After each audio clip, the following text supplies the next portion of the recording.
This episode of the Dorking Out Show podcast is brought to you by Universal Exports, the United Kingdom's #1 insurance policy against rich, colorful, eccentric megalomaniacs taking over the world since 1909. Cutting it a little close in 2016, aren't we, 007? And the letter T, because you can't spell trouble without T. And you've got trouble, folks, right here in America. That's trouble with a capital T, and that rhymes with P, and that stands for politics. Houston, flight is go. Myla, let's go. STM. From Assignment X, Amalgamated Storytelling, and thesoniashow.com, it's The Dorking Out Show with Christopher Allen Smith and Sonia Mansfield. Welcome to episode 5 of Dorking Out, a podcast for people who like to dork out about stories and the stories in pop culture that we love. That means movies and TV, books and podcasts, and pretty much every other kind of story in pop culture that we love. With me today is my co-host, professional writer and author of The Sonia Show, Sonia Mansfield. Hey there. Hello. With me today is my co-host, Emmy Award-winning filmmaker and nerd author, Christopher Allen Smith. In this week's episode, we review Star Trek Beyond with one of the greatest Star Trek dorks in the universe, the one and only Jeff Bond. We talk about Netflix original series Stranger Things. Plus an expanded edition of our favorite headlines in honor of the headline-making monster that happened this last week, Comic-Con. All that and more when we come right back.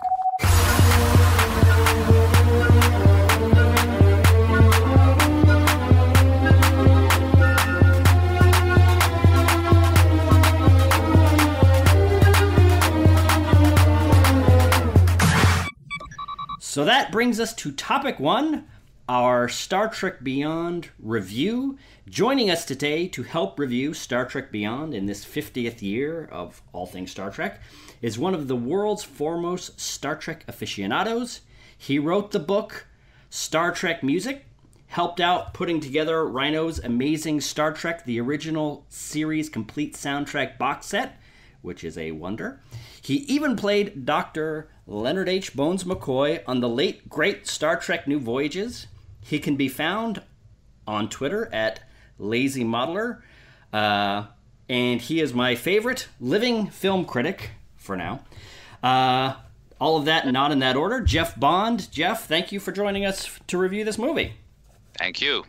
I have to make one quick correction. Okay. To your introduction, the Star Trek box music set was put out by La La Land Records. No! We'll be very unhappy if they are misidentified. Definitely not and Rhino. They put out tons of Star Trek music over the past 5 or 6 years, and we'll be putting out more. Excellent. So that was La La Land Records, is that right? Yes. Okay, got it. Perfect. Way to ruin the whole podcast, Smith. I'm sorry. I worked so hard to bring Jeff on. I wanted to make such a good impression, and now I blew it. Forget it. Segment's over. Thanks for joining us, Jeff. Bye. All right. So, Jeff, Star Trek Beyond.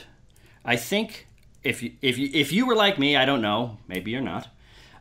When you saw the first previews in January with Beastie Boys running all over it, it might have made you a little bit nervous about Justin Lin coming in to direct after J.J. Abrams did the first 2 Kelvin timeline movies. But now that you've seen it, what do you think of Star Trek Beyond? I enjoyed it. I maybe am an outlier in that as a Trekkie, I liked both the previous J.J. Abrams films. I love the first one. The second one I liked with reservations. I think that they made some blunders in that one, which they kind of acknowledged. But they both have some pretty powerful moments, and I think both took some big risks with the Star Trek format. And I think it's undeniable that they introduced a whole new group of people to Star Trek fandom. I was just at Comic-Con this weekend, and I probably saw more people in Star Trek outfits than I've ever seen at Comic-Con, period. I think a lot of that is, because it's the 50th anniversary, and that's being put out there. But I think that these films have definitely helped introduce a lot of people to Star Trek. Star Trek Beyond, I think the Beastie Boys song, as far as I remember, is in the first movie. It might even be in the first movie trailer. So I wasn't one of the people, one of the many people who were, gnashing their teeth and getting all ready to hate the movie because of that. It seemed like another pretty obvious marketing decision that I think they want to remind people that there's a Star Trek movie coming, and because there's a built-in audience for Star Trek, their first job with this series of films is to remind the people who aren't necessarily Star Trek fanatics that there's a Star Trek movie coming. So I think that commercial was the trailer was for a broader audience, and then there was clearly a more thoughtful trailer put out a little later that followed it. I think that I really enjoyed Star Trek Beyond. It has some of, I think, the coolest visual moments that have ever been in this Star Trek franchise. I love that you have Spock and McCoy trapped on a planet together. I think, in fact, we were talking about this before the podcast and some eloquent statements that I made that weren't recorded. I'm sorry. I blew it again. It's interesting this year because it's the 50th anniversary of Star Trek, and there was a Star Trek project called Planet of Titans that was going to be directed by Philip Kaufman in the 70s. This was kind of the first attempt to make a Star Trek movie. And one of the plot elements of it was that the Enterprise was going to be crashed on a planet, and Kirk was going to kind of get lost in this savage jungle, and I think the rest of the crew would leave him behind. He'd live there on this planet and survive, and they would find him later. And I thought in Star Trek Beyond, the Enterprise is destroyed. That's not really a spoiler because it's in all the trailers. Right. But it winds up on the surface of this crazy alien planet, and the crew has to kind of figure out how to survive and get out of this situation. And I got a great kind of throwback buzz for what I always imagined Planet of the Titans would be like, except they never would have been able to do any of the effects on the scale that they do it in this movie. I think there's a certain, there's a level to which it's a superficial look at the characters, and I think that the original Star Trek characters, the reason that they are still useful in movies is that they are capable of being caricatured to a point, and you can get what they are with some very quick brushstrokes, and that's why they are iconic characters. So I think there's a level of this movie that maybe people won't think is deep enough or serious enough treatment of these characters, but I think it's also a very honorable, respectful attempt to kind of quantify the franchise. There's tons and tons of references to different movies and TV show events from the franchise over the years. There's a beautiful little some important moments of the movie are devoted to Leonard Nimoy and Spock, and the idea that character is now dead, which, since Leonard Nimoy is dead, that is basically true. So I enjoyed it. I mean, I think my only criticism of the movie would be that I don't think it took any of the kind of big, bold leaps that the first two movies did. The first movie in particular, has that opening with Kirk's father sacrificing his life, right, and the whole sequence of the destruction of Vulcan and Spock's mom dying right before his eyes, which I think both of those are, certainly among the most powerful emotional moments in Star Trek movies. Definitely. And there's nothing like that in this film. The bigger emotional moments are fairly quiet, which is actually, for all the kind of complaining from fans, that's actually, I think, an interesting and kind of an honorable choice. But I think there was probably a conscious attempt to, the last movie really wound up generating a lot of bad blood over different things that it did, and people have, the hardcore fans, there's been a demographic of hardcore fans that have never stopped complaining or being angry about the first movie, and who are even angrier after the second movie. And I think there was a conscious attempt to say, this is the 50th anniversary. We want a movie that's a celebration, and that we don't want to do anything super crazy that might get a bunch of people angry. Right. So that, I guess there's a little bit of an element of safeness to it, but it is very ambitious in its action. It's very easy to make a Star Trek movie or episode where it's just people standing around on the bridge looking at a screen and, firing on spaceships. And this, I believe that was Star Trek the Motion Picture. Yeah. That was pretty much that. The Wrath of Khan. That's true. So I really credit this movie, and I credit all the J.J. Abrams movies for opening up the scope of Star Trek, visually in a way that it has never been able to do before. I told Abrams, actually, after I saw the first Star Trek movie, that was more what I imagined and wanted the 1979 Star Trek movie to be, and that will be, sacrilege to a lot of people.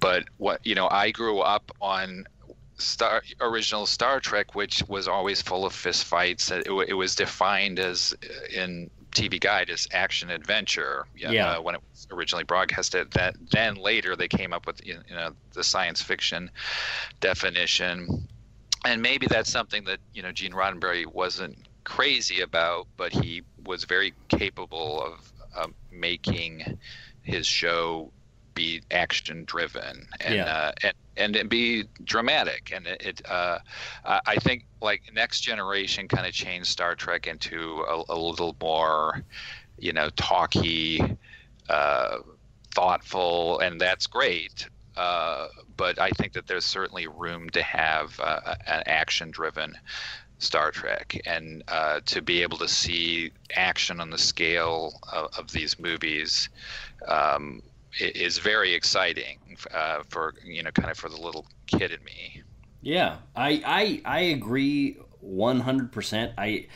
For me, this almost felt like a fantastic season 3 finale, season 4 beginner opener for that era of Star Trek. I was watching it on Saturday, and I looked at my watch an hour through just to see where they were in the story, and the Enterprise had already been destroyed, and it felt like, I kind of like, not that it wasn't bold, but that it felt like a real episode. It starts with the captain's log. Here's where the crew is. Here's where I'm emotionally.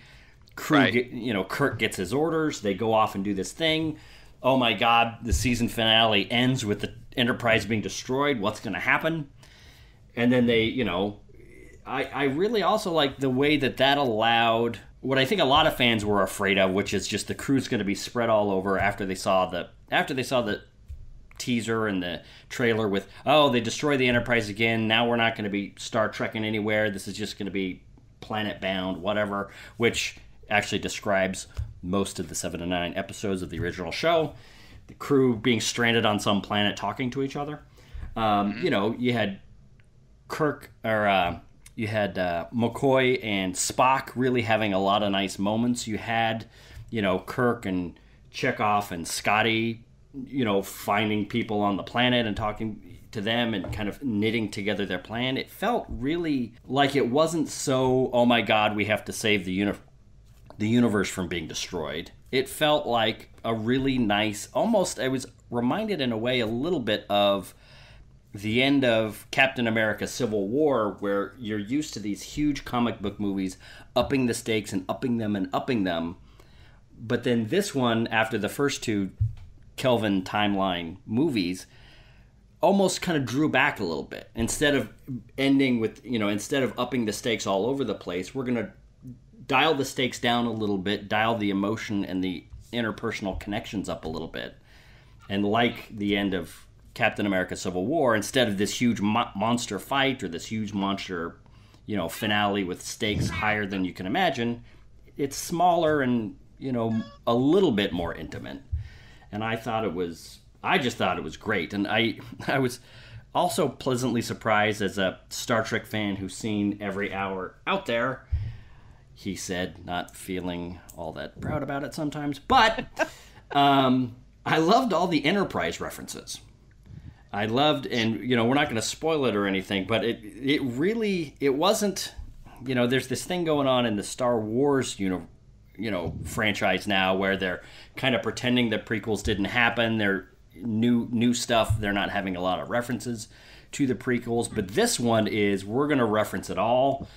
I think the most references were to Star Trek Enterprise, and it was very, for fans of that series, those things kind of stuck out at a critical moment that was really interesting to see. I thought it was great, and I kind of agree with you, is that I am one of those people that believes that Star Trek can do anything. That's one of the reasons I'm kind of fascinated by it as a storyteller, because you literally can, with the way that they've constructed the show, you can tell any kind of story about any kind of person in any kind of location, and the efficiency for getting in and out of different kinds of stories is just unparalleled.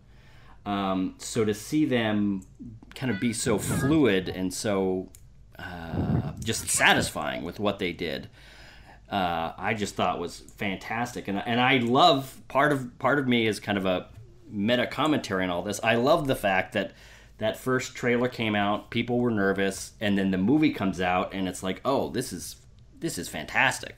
This was really satisfying. It's, movies are going to be big. They are going to have lots of stakes. They are going to be not over the top, but they're going to be bigger than a talky hour-long episode. So, and I think there's a certain aspect of fandom that's just going to have to accept, if you're getting a movie, that's what they're all going to be. They're all going to be big, and they're going to have lots of action in them. And that's just the way it is. Sonia, what did you, as a quasi-Star Trek fan, a semi-Star Trek fan, what... I married into Star Trek. I'm more Star Wars than Star Trek. My husband's really into Star Trek. That first trailer kind of bummed me out. I thought it looked like a cheesy action movie. But I really liked this one. I thought it was really fun, and I had such a good time. And I really like, there's those really nice character moments. Right. And I like that the movie wasn't 100% focused on Captain Kirk. I don't know if that's a good thing to say or not, because, like I said, I'm married into Trek. But it's more focused on the ensemble, which I really liked, and how each of the characters kind of gets their moment. And maybe those moments aren't really big, but they each get a little moment. And I like how they paired them off. Right.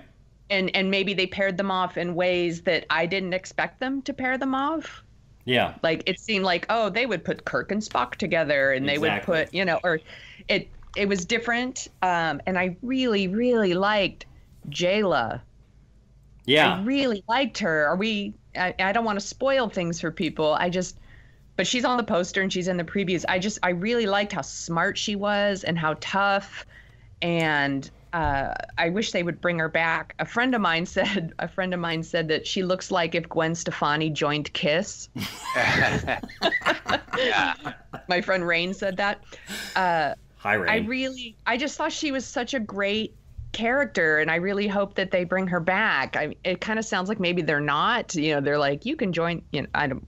Yeah, I would be shocked if they did, but it's not an impossibility. And what I liked about her was that they did give her a lot of capabilities, made her very capable and effective. But they also gave her some vulnerability, and there's a very strong character moment where she's doesn't want to go ahead and help them, and that she's actually afraid. And it's not, I didn't find it to be I'm a weak little girl fear. It was a very situation and character based fear that actually added to the reality of the situation. I think that I agree, it is very much an ensemble movie, and that's an advantage that they've had, I think, from not having William Shatner be in movies, and I say that as having abject love for William Shatner, but there's more of a possibility of making these films an ensemble films. Yeah, I just so in a way I would definitely say that I have a huge soft spot, like an 8 out of 10, 9 out of 10 for the first J.J. Abrams Star Trek, but I definitely think I'm liking this movie a lot more than I thought I would. Or I'm surprised at how much I'm liking it, and the more I think about it. I think I had the experience with Into Darkness of, I liked it when I first watched it, but the more I thought about it, the less it kind of seemed to be that was there. And the more I think about this one, the more I'm liking it, the more satisfied I am. Yeah, this has a lot of, it is very complicated. And, I think one of the ongoing complaints about the Abrams movies is that they don't have the social commentary or the, ideas. And I think it's not necessarily true. You could probably argue that about the first one, but the first one is very much about, introducing the characters and laying the foundations for those characters. The second one certainly had a lot of commentary in it, and this one I think actually has a kind of a fascinating meta commentary on Star Trek. And I remember Simon Pegg talking about how they wanted to kind of deconstruct Star Trek, and I was thinking that it was going to be more about, what's the Federation, and how does the Federation or how does the American military stand up against terrorism, which there's a little bit of an element of that. But it's really more of a meta deconstruction of, what Gene Roddenberry's kind of evolution of how to treat Star Trek dramatically was, because they literally almost say, I think the villain has a line about how, you have to have conflict.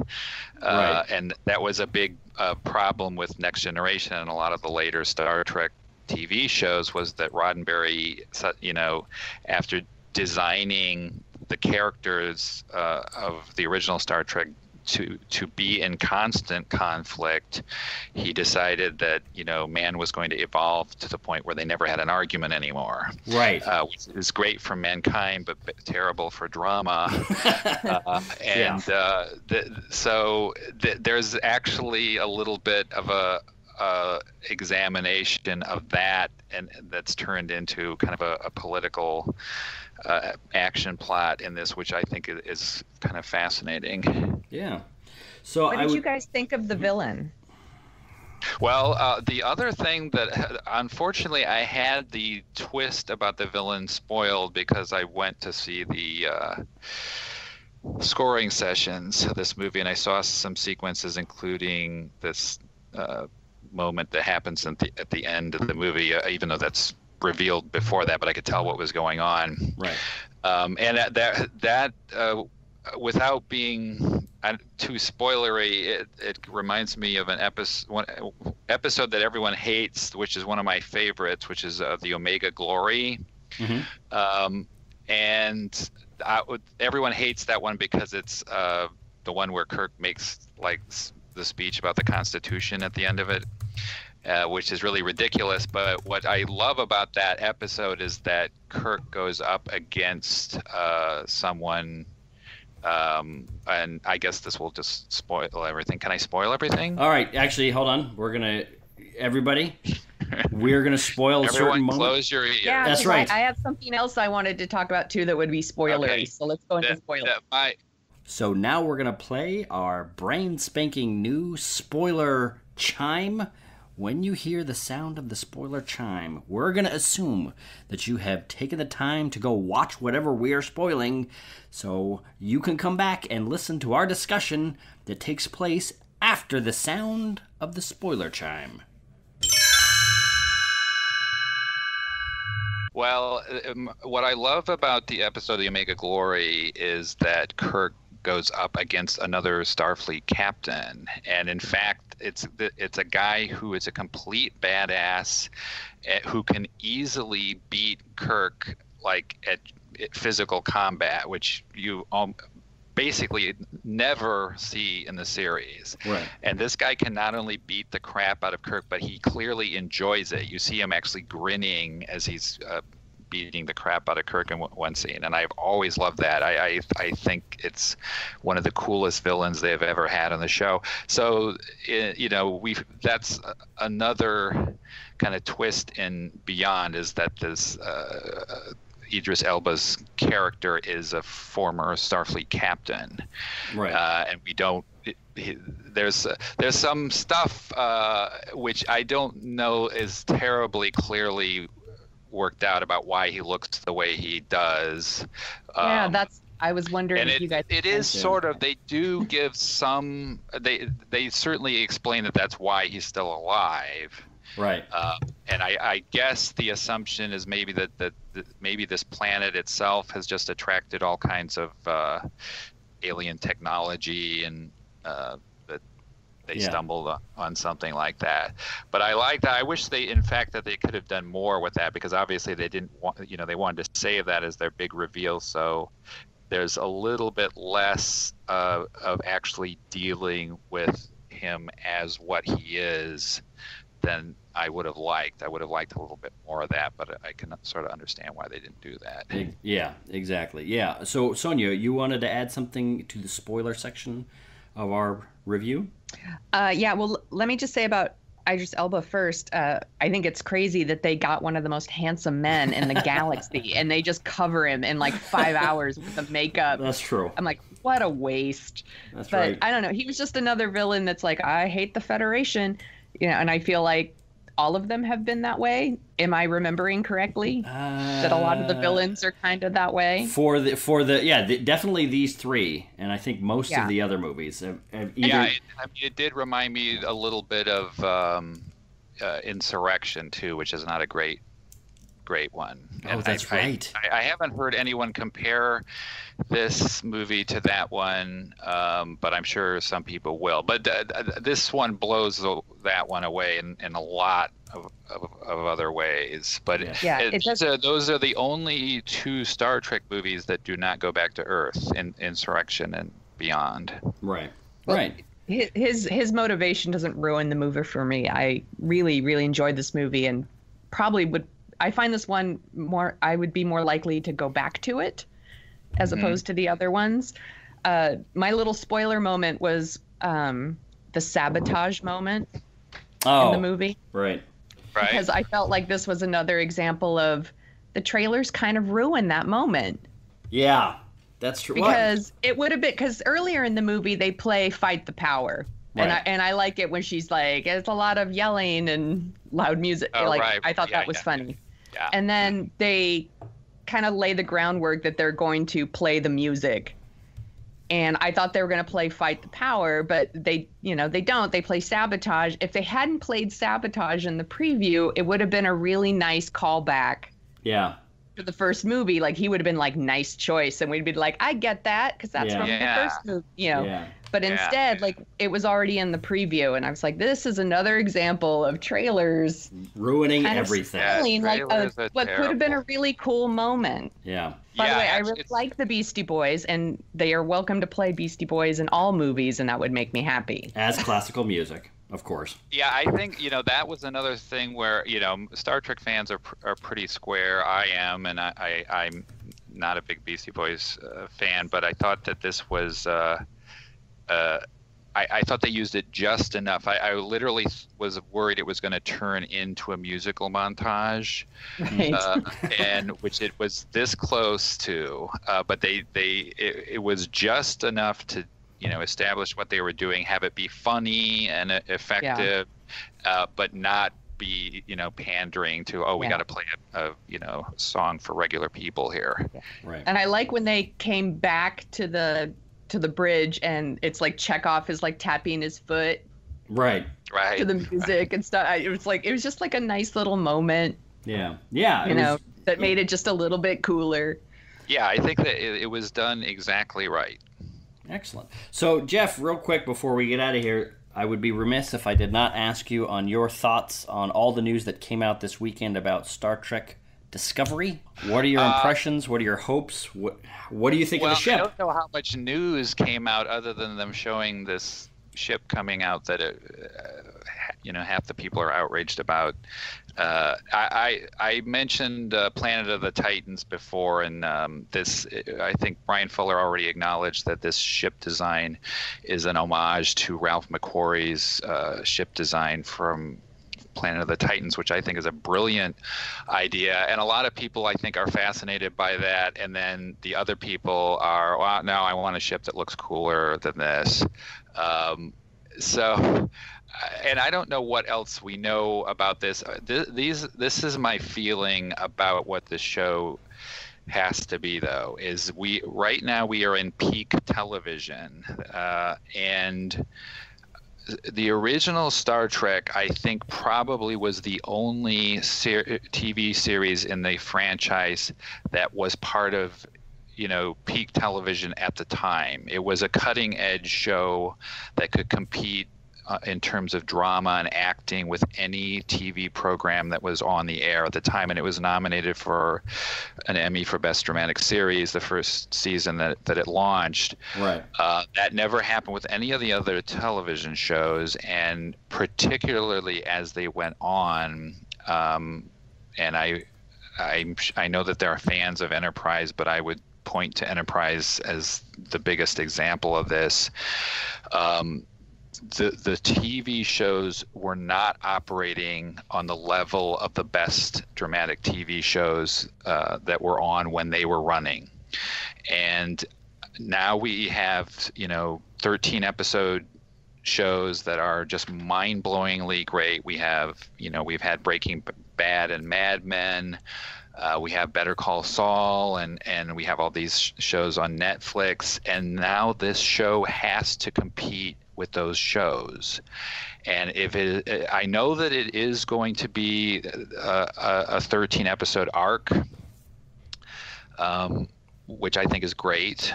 And I don't think you can probably get away with doing standalone series or standalone episodes in this day and age. And I think I'm really glad that it's only going to be, I think, 12 or 13 episodes per year, if they do it per year, because that is one of the reasons that we have peak TV now, is that people finally kind of recognize that the British example of doing a short season allows you to do a much more high quality season than you can do if you have to make 26 episodes. And Brian Fuller, did Hannibal. He has worked on cutting edge television shows, so I'm very excited. This is a guy who has wanted to do this for a number of years, and I think probably has some strong ideas of how to do it. So I'm very hopeful and optimistic and excited about this show. And I'm also excited about fans having something to take all their hopes and fears away from just a movie every 4 years. Yeah. Because it is, and I don't know if this is going to solve the problem, but it is driving fans into absolute madness. I was, compared to Jim Jones today for not hating on the new movie enough, and it's. I think that once people, when a TV show's on the air, it's like, well, there's going to be one next week, or the next one will be better. There's always something to look forward to. And with a movie every 4 years, it's like, oh, I didn't like that movie. Now I have 4 years to get out there online and complain about it. That's right. That's what a lot of people, to me, seem to be devoting tremendous amounts of negative energy doing, and I don't really understand it. It's like, if I was this mad about something, I would want to get as far away from it and get it as far from my thoughts as possible, and devote my time to something that I actually liked. Yeah. No, they hate because they care. Yeah, no, I agree. But I'm involved in a fan production, and I think that's right. Something I didn't really get fan productions until I was part of one, and what I realized working on New Voyages was that it's almost less about the product than it is about the experience of like kind of recreating what it must have been like to make episodes of Star Trek. And that is an incredible experience. And I totally understand why fans do that. And I totally understand why fans want to, be creative and add their own voices to this whole experience. But I just feel like there's too much energy being put into being angry about it, and if making your own fan films is a way to generate more positive feelings about the franchise, then I think that that's great. Or if going back and watching the older shows is going to make you feel better about it, I think that that's great. But if you really hate what's going on now, then there's so much other stuff out there to enjoy. Right. Well, I think that's a great place to put a cap on it. Thank you so much for joining us today, and expect lots of pestering in the future, because it was fantastic having you on the show. So expect to be begged and pleaded to come back on Dorking Out very soon. All right, Jeff? Can't wait. Cool. All right. Thank you. Thank you. Want more Dorking Out with Chris and Sonia? Well, there are a few simple things you can do.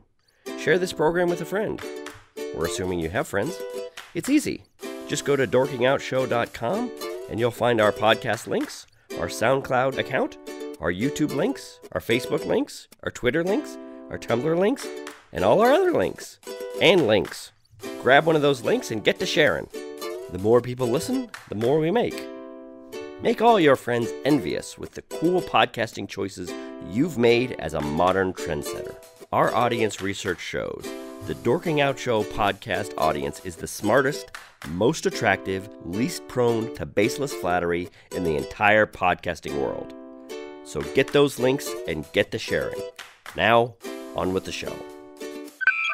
Topic 2, the new Netflix series Stranger Things came out about a week and a half ago. We don't have any kind of binge watching requirement on this show. We want to give people time to watch shows. So our policy is we will review shows like this, but we're going to do it about a week or two after it comes out. So let's get started. In the show, it's set in a small town in Indiana in 1983. A mysterious creature has escaped from a nearby lab, and it has kidnapped a 12-year-old boy named Will. And there are a few storylines going on. We meet his mother, played by Winona Ryder, and her teenage son, who are frantically searching for Will.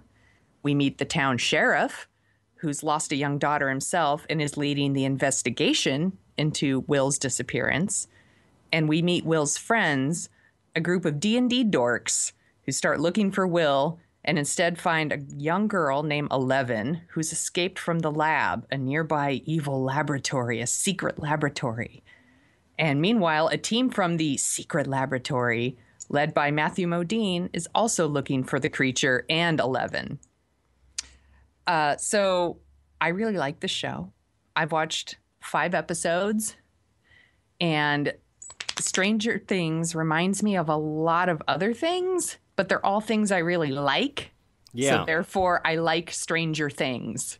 Yeah, I am right there with you. I was trying to think, when I started watching it, there's been a lot of press about this is kind of like a very direct love letter nostalgia fest for early 80s Spielberg movies like Close Encounters or E.T. definitely, or Poltergeist. Yeah. When I first saw this, the metaphor that kind of came to me is, when you get a new Lego set, you know what this is like, Sonia. When you get a new Lego set, you usually put it together, and then once you're sure all the pieces are there and it looks like the picture on the box, then you rip it apart and you never rebuild it, and you build whatever else you want with those pieces. This is like the filmmakers, Matt and Ross Duffer, took the E.T. playset and the Poltergeist playset and some of John Carpenter's The Thing playset, smashed all the pieces together and built something new with exactly the same pieces that were in those things. But now, as I was kind of listening to your intro there, this almost is like a Fargo type situation where there are a million echoes of all the Coen brothers movies in seasons 1 and 2 of Fargo. Yeah. And this is like almost a story. This is like almost the next town over from where Elliot and E.T. had their adventures. Right. Or, or 2 towns over from where the Indian burial ground is in Poltergeist. Like this could be just another Spielberg story. It's got that feeling. It's got realistic kids having realistic adventures, and I just thought it was unbelievably good, unbelievably charming, and I do want to call it right now. Winona Ryder as the mother of Will. She's going to win an Emmy next year. She is so unbelievably good. Those are big words. They are big words. Because this is a limited series, and it'll probably be a really tough category. It probably will, but hear me out. Winona Ryder plays the mother of Will. She's kind of a, trashy, small-town, single mother type, which is an awful way to say it, but there's a lot of these types in, fiction where they work at the local five and dime. They're having trouble making ends meet. A lot of the town kind of looks down on them. And then something goes wrong and she loses her marbles, supposedly. But she is so real in this. And she's kind of the realistic version of that kind of genre trope that I just kind of described. And it's like she knows she's being seen as crazy. She knows she probably is crazy, but there's a thin thread of belief that she's reasonably holding on to, that her, none of this does make sense and weird things are happening in the town. So the idea that her son could be somehow missing in some weird way, that she's just got to keep looking and finding, even though as she looks crazier and crazier from from the perspective of people outside her life. It's just really heartbreaking and really sweet, and having a real 3-dimensional character in her position in this kind of story is something that's pretty rare, but really, really so good. Well, because there's so much of parenting where you have to trust your gut. Yeah. And she's trusting her gut, even though all logic and reason would tell you that her son is gone, or that he's dead, or that he's, kidnapped, and she's suspecting something more supernatural. Yeah. And she's trusting her gut, and that's very relatable. Yeah. I think. And I just think she is really, really great in it. And we shouldn't be surprised. She was in Show Me a Hero last year, which we've talked about a few times on this show. Yeah, that's right. And I thought she was so good in that too. Like I'm excited to have her back. Yeah. I I think the thing that showed me a hero is she was in it some, but it was kind of like, oh, I guess she's still working. This is like, oh, this is the thing that you're seeing, the thing that people fell in love with when Winona Ryder got big back in the late 80s, early 90s. It's like, oh my God, she is like, she can act circles around everybody that's on screen with her, you know, and it's funny because I was listening to some other people talk about this, and they were talking about her performance, and the idea bubbled up again is, what if she had been, you know, this is kind of a big legend in Hollywood, she was supposed to play Michael's daughter in Godfather 3.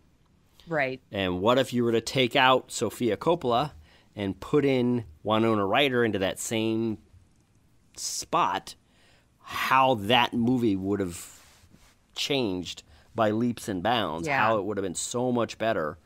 I need to see it again. It's been too long. It's, you know, at some point we will have to have our Godfather discussion, but I remember being a pretty big defender of Godfather 3 in a lot of ways, and I think thematically it's necessary, but Sofia Coppola's performance has not aged well. Yeah, it's understatement. I had an easier time seeing what everybody else saw, even though I think on the whole, that's the story that needed to end that saga. Right. Anyway, we're talking about Stranger Things. We're talking about Stranger Things. Can I talk about how much I love that this is set in the 80s? Yes. I love how 80s it is. Yeah. And one of the reasons I love so much that it's in the 80s is it removes, I'm trying to make sure I word this correctly. It removes like the technology factor. Yeah. You know, where it would be like, well, why don't they just Google blank? Mm-hmm. Or, you know, why aren't they using cell phones? Or why don't they just call blank? Or, you know, like it removes all of that from it. It's like, you know, a simpler time, if you will. And I just, I think because of that, you can really concentrate on the story and the characters. And I really like the characters. And I really love those. Let me ask you, because there's multiple stories going on in this thing. Do you prefer one of the storylines over the others? I think I kind of do, because we have three main stories. We have the story of Mike and his friends. They're the four friends. Will, one of the kids that disappears, is one of Mike's friends. He's played by Finn Wolfhard, which is a unbelievably manly name for a 10-year-old. Now that I'm looking at this. Wolfhard. Not Wolfsoft. He's Wolfhard. Yeah. But his first name's Finn, so it takes the edge off. Anyway, the kids are really good.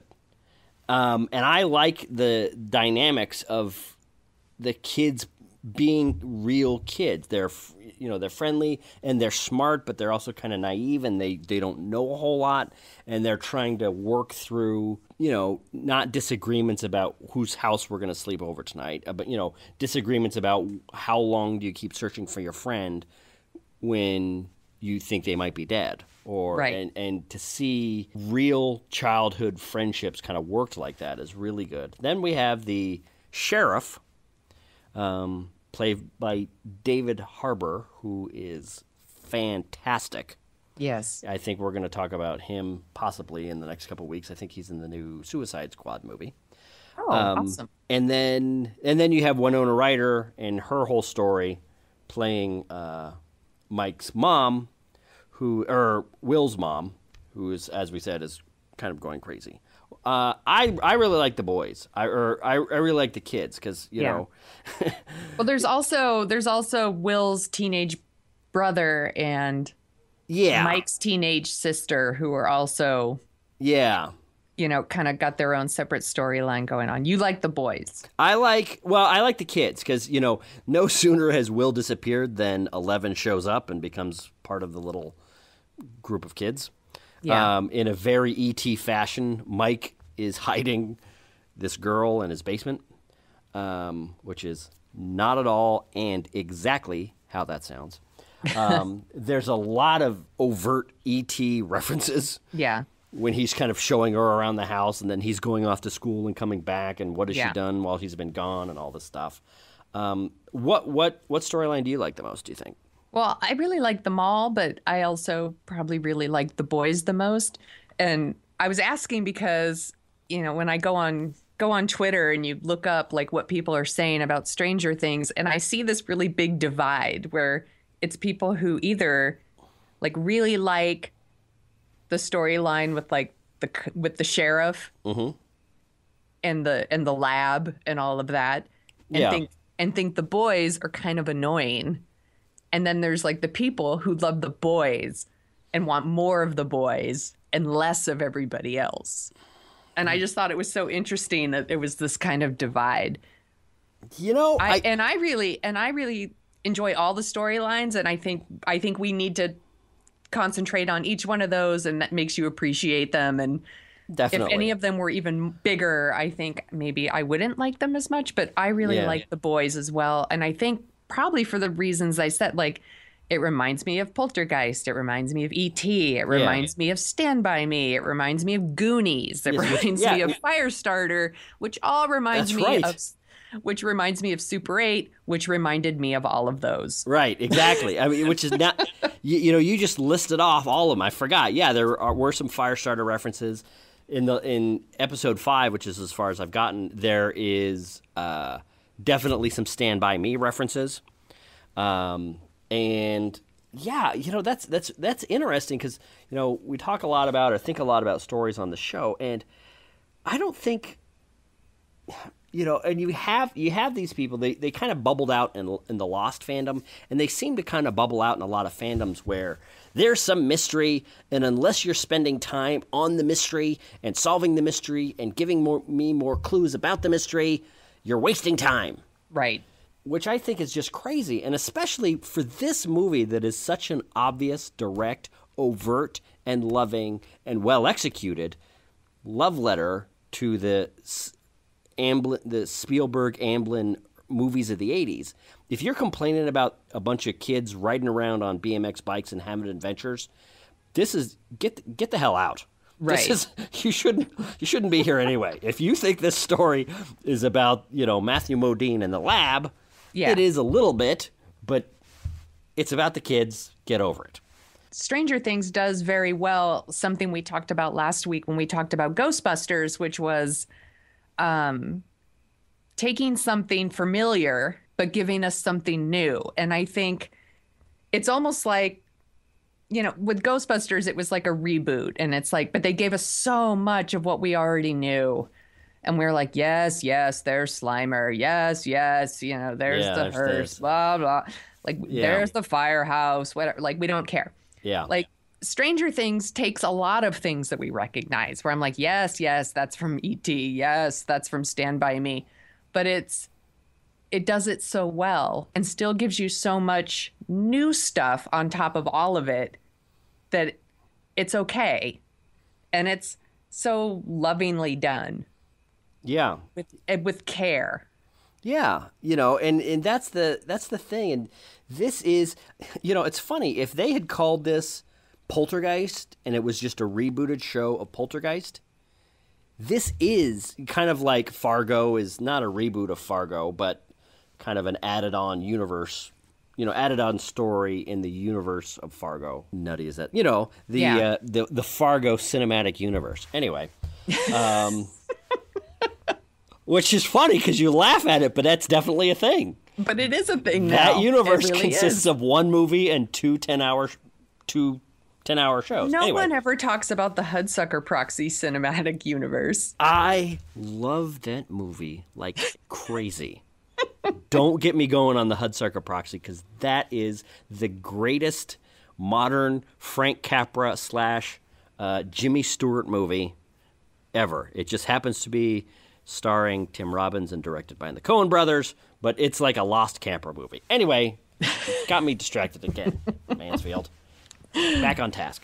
Yeah, it gives us new stuff, but it hits that right balance of what are the elements that we really liked about these Spielberg movies, and it gives us that without being so fetishistic about it that it's just kind of ridiculous and annoying and, closed off. It gives us a new I don't think it calls real attention to it.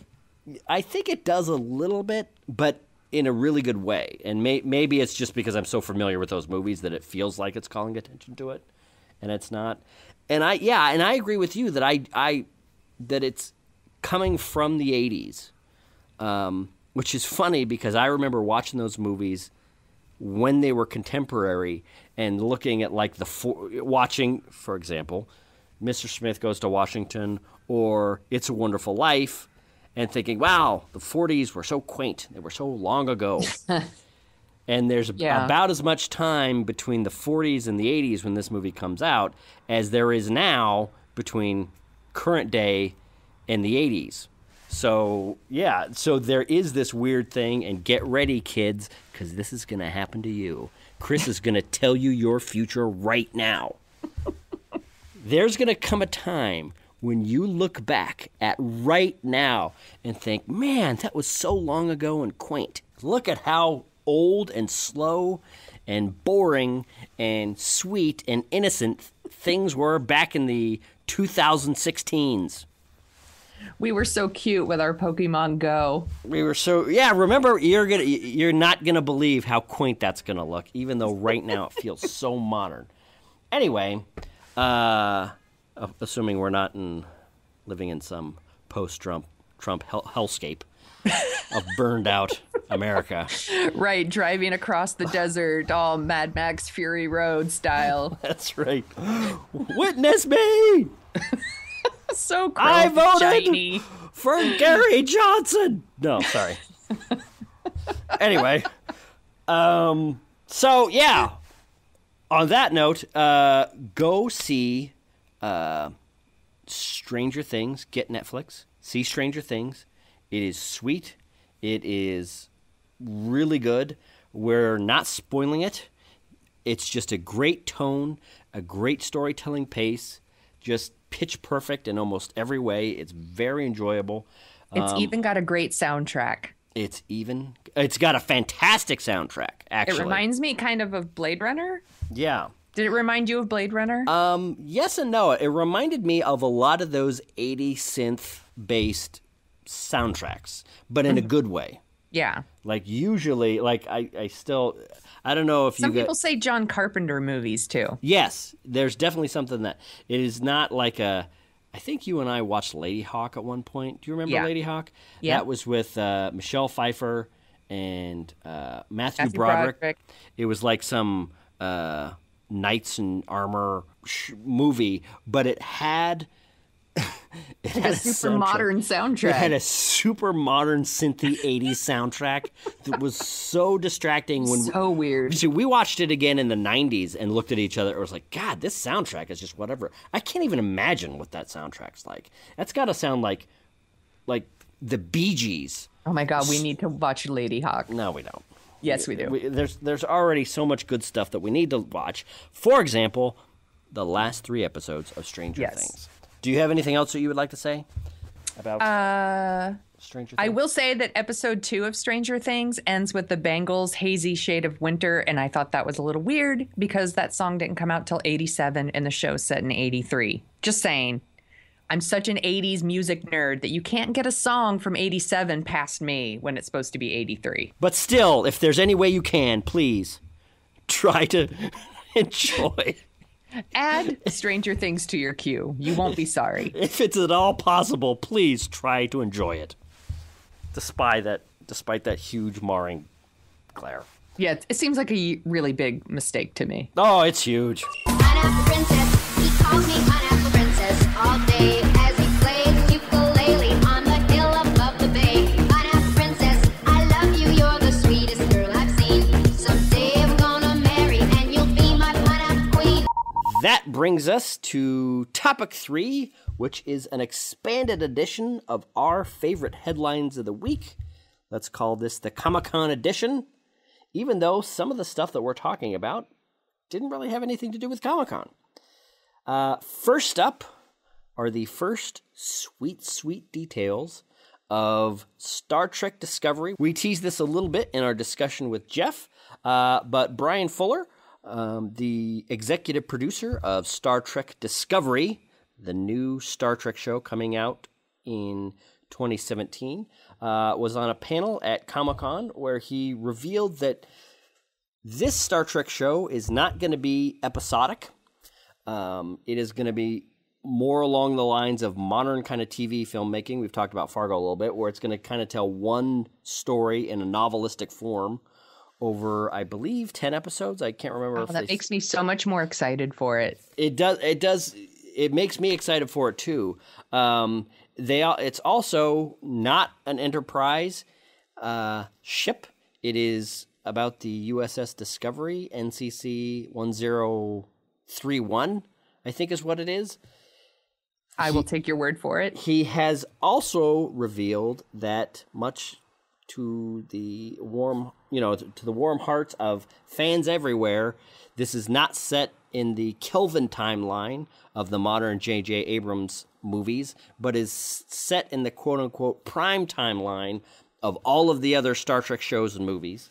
But he was not at all clear about when this is set.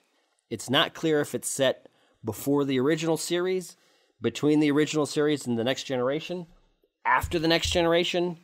He said on Twitter that he still wants to keep us guessing and teasing us.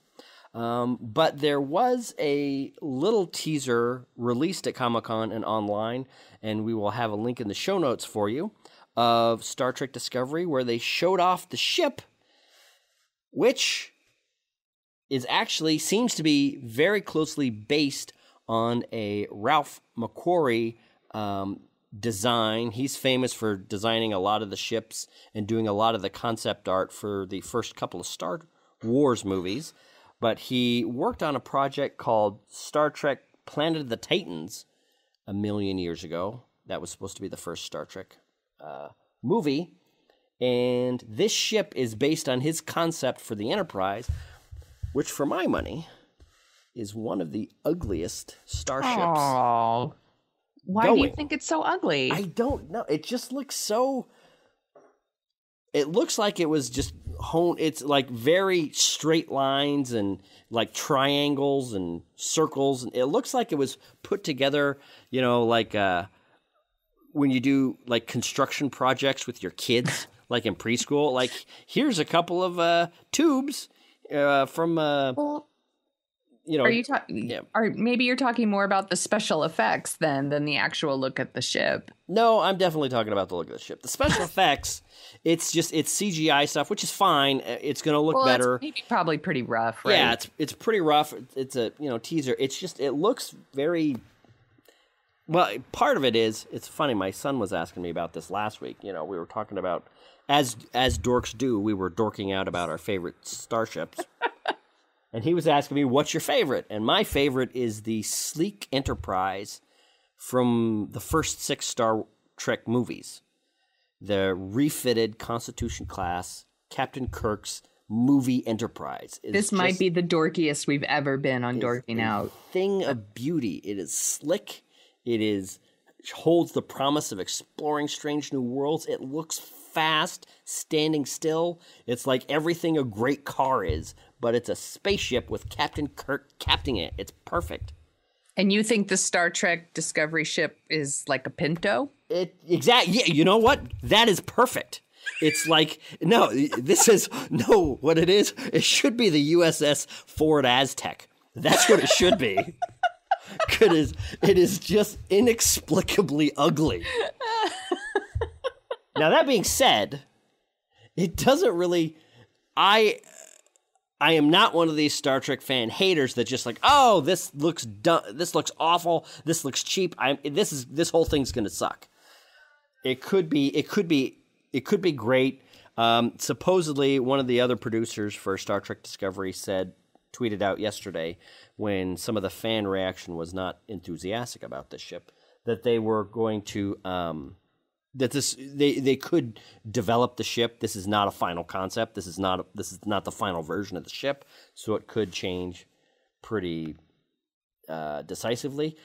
all of this being said, I do remember when the first images of Captain Picard's Enterprise came out back in the 80s, because I'm not old or anything, there was a tidal wave of hate even before the internet, and people have grown to love that ship, even though it still does look pretty goofy. So who knows? That is so interesting. Do you think Star Trek fans are just predisposed to hate whatever ship it is? Yes. No matter what? Because Star Trek it's fans. different? Actually, we may or may not. We're taping today's episode out of order a little bit, so we may or may not have already talked to Jeff Bond about this. Star Trek fans are predisposed to pretty much hate everything. See, it's a sadness of. Look, we have a whole other discussion we need to have about Star Trek fans and Star Wars fans. We do, and it's going to come. But Star Trek fans are famous for this. Isn't the thing that I kind of remember from this one episode? This sucks. They've set their phasers on this sucks, and man, they are pulling that trigger. I could make some sort of awful police officer joke right now, but I won't. Good job. So yeah, we'll see. I am very, very excited. Brian Fuller talked about having the hope and the optimism and creating the kind of progressive, looking forward, future optimistic show that Gene Roddenberry originally created. So everything I've heard, everybody he's hired, I'm just super on board and happy with. Just the ship does not look great, but who knows? They still haven't announced any cast or anything. No, they haven't. And there were some rumors that they were going to bring out the cast yesterday, or some of the cast yesterday, but they didn't. Now that we're talking about this. So anyway, what is your favorite headline of the week, Sonia? So this did not happen at Comic-Con, but I'm really excited anyway. Netflix has ordered new episodes of Making a Murderer. I love true crime documentaries. They make me so excited. So I'm really excited to see more episodes of Making a Murderer. Now, did they? Because you watched it. I watched it and I loved it. And if we had Dorking Out up and running 6 months earlier, I'm sure we would have dedicated a whole show. Can I ask you? Yeah. Do you think he's guilty? It's really hard to say.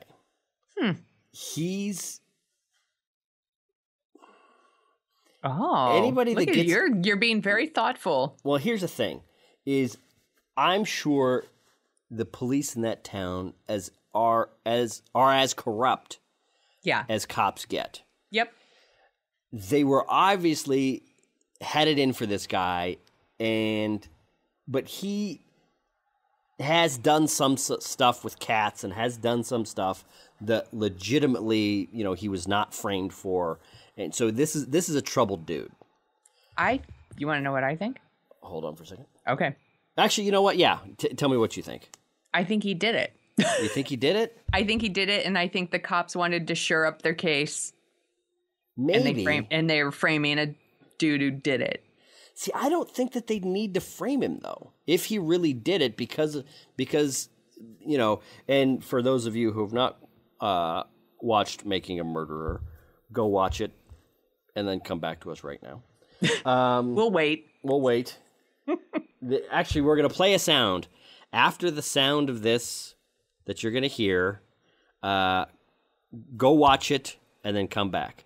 And now's the sound. This is the story of Stephen Avery.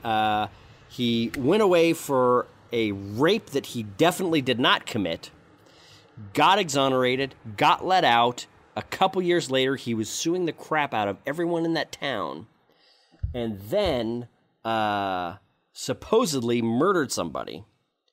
And then the same town that he was suing the pants off of and probably going to win millions and millions of dollars from, that police force brought the evidence that then convicted him, so it looks shady left, right, and center.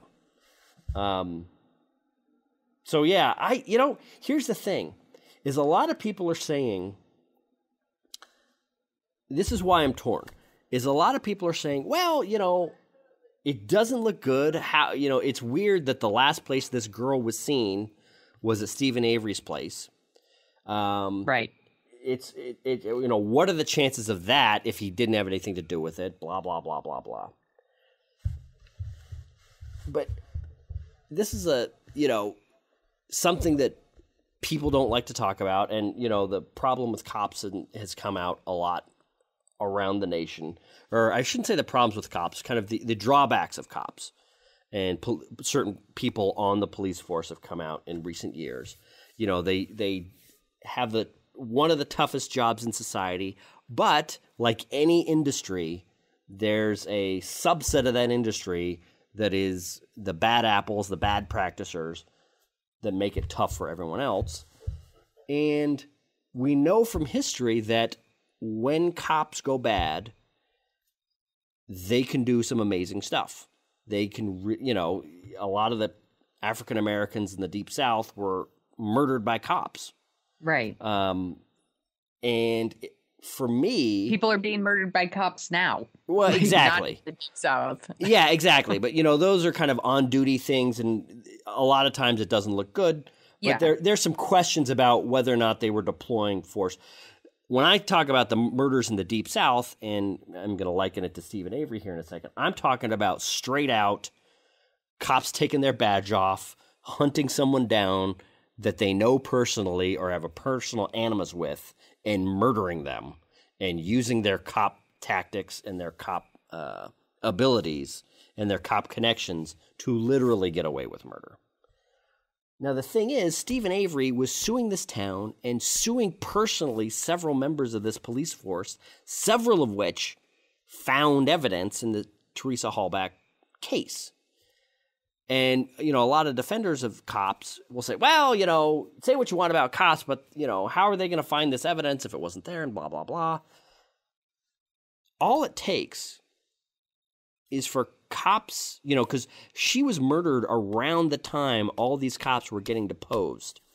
And they were looking at their financial ruin if something didn't get him out of this lawsuit. All it would take is for a couple of cops in an unmarked car down the street from his house to wait for somebody to go to his house and then leave, flag him down, murder him. The last place that person was known to be was Stephen Avery's, and then there you go. See, I wouldn't even have gone there. See, I wouldn't even gone, and I don't feel comfortable going there, but that is a pretty reasonable explanation, and we do know that cops do, right, take out of the line of duty. There are cops that murder their wives, there are cops that murder their husbands, there are cops that, cops do murder. Yeah. Could this be a case where cops, under the threat of having their financial lives ruined and probably going to jail, looked at each other and said, hey, we got to do something about Stephen Avery, or we're in for it. So I don't know. I think he did it, and that they just got busted. I don't think they did a very good job trying to shore up their case. I don't think his nephew was involved, though. That's what I think. Exactly. I definitely think his nephew wasn't involved, and that was one of the saddest parts of the first season of Making a Murderer. It was so sad. Is watching cops hammer a confession into an innocent kid. Yeah. It reminded me of Paradise Lost, another really great true crime documentary series. Yeah. So, we've talked about this, and now you've heard what we would have said 6 months ago on our episode of on our review of Making a Murderer. What have they said what they're going to be doing or when the new episodes are going to be coming out? Because I haven't said anything. They just said that they're going to do new episodes. Yeah, because there's a new lawyer on Stephen Avery's case. He's hoping to get a new trial. Good Lord, that would be amazing if they did. Because, there were definitely indications of cops making up evidence in his... Yeah. Well, see, that's the other thing is it was pretty obvious that they found Teresa Halbach's car a day or two before it was quote unquote found. Like, how did the cops have that car for that long unless they pulled her over and did something? I don't know, but who knows? You know, you never want to. I mean, that's one of the things. No, but that's the.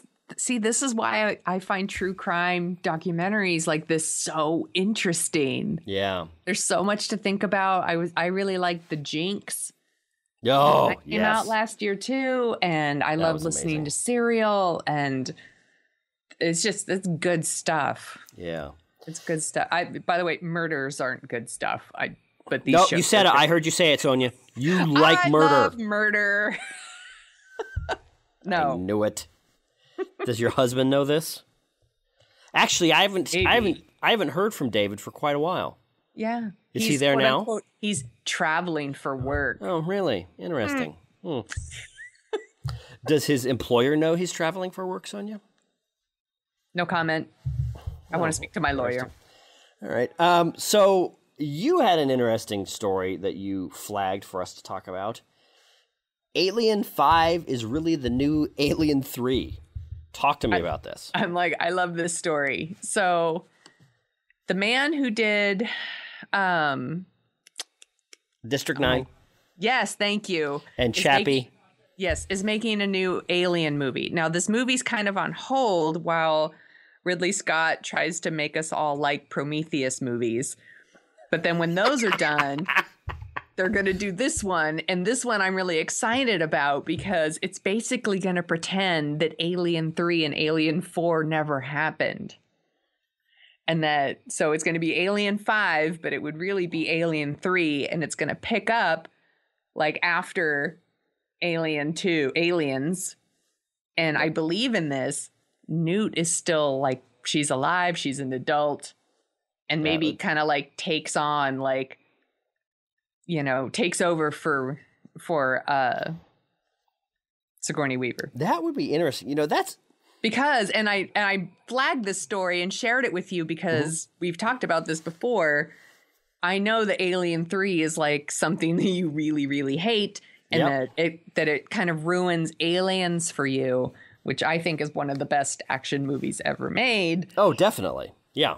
So I thought Smith would like this. Well, it's interesting is they did this with the Superman movies also. And it looks like studios, when studios have a successful franchise that goes off the rails, they do kind of one or three or four things.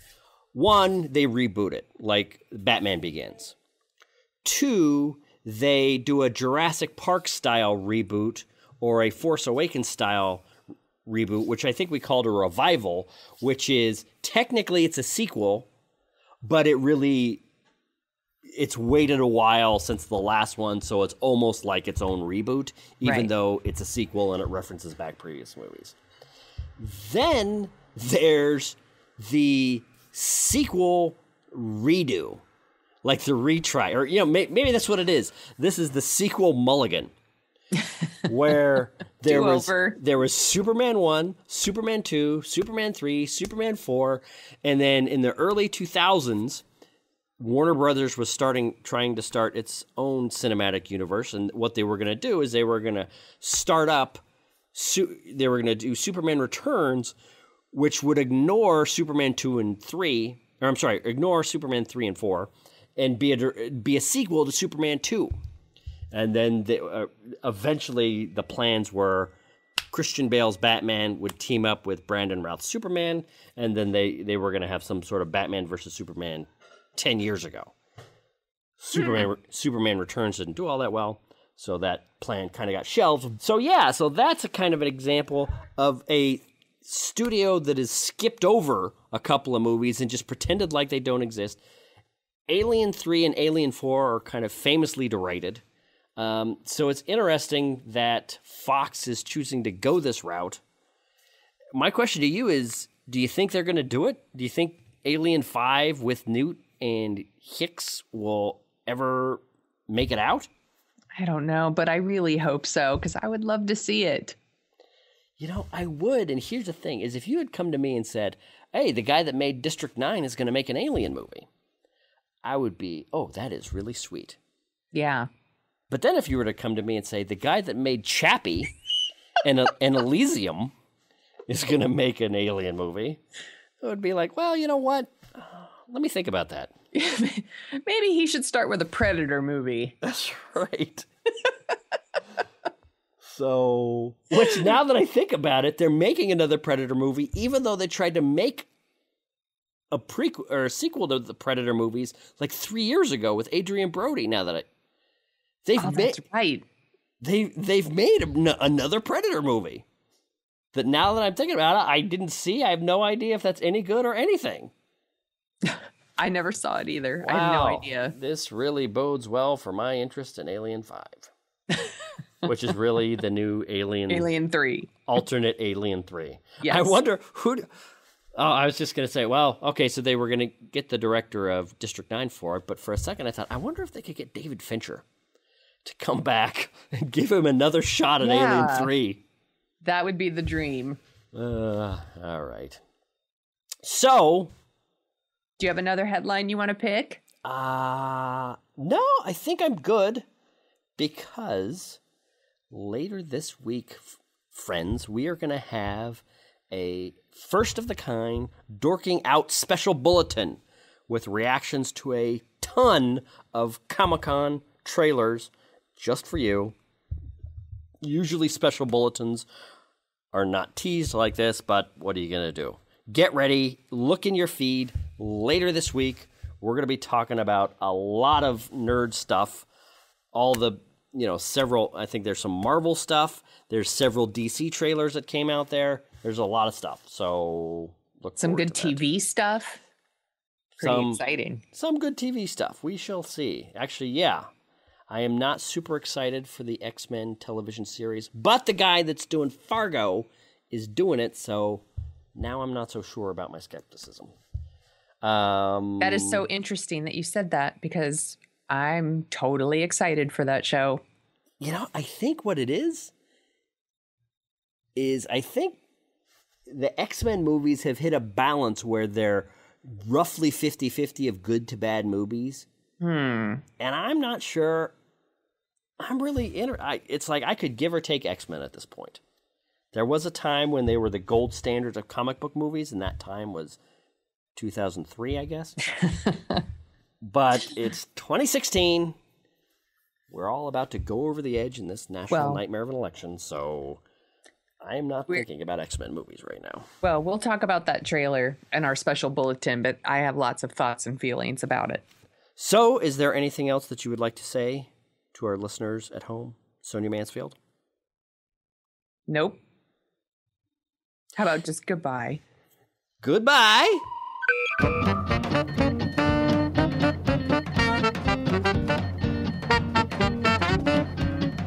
The Dorking Out Show is on Twitter at Dorking Out Show, where you can find Chris at Jet Jurgens and Sonia at The Sonia Show. You can read about Sonia's random adventures at thesoniashow.com and track the slow and creeping progress of Chris's novel and his other hijinks at jetjurgens.com. You can find out more about the Dorking Out Show at dorkingoutshow.com. While you're over there, you can support us by giving us a review on iTunes. We have a handy-dandy iTunes link to whisk you right back to 2007, where you can leave your review and 5-star rating in iTunes. We'd do it for your podcast. Want to dork out even more? Well, you can sign up for our newsletter, where you'll get all the headlines we use as fuel for the show. That's it for this week.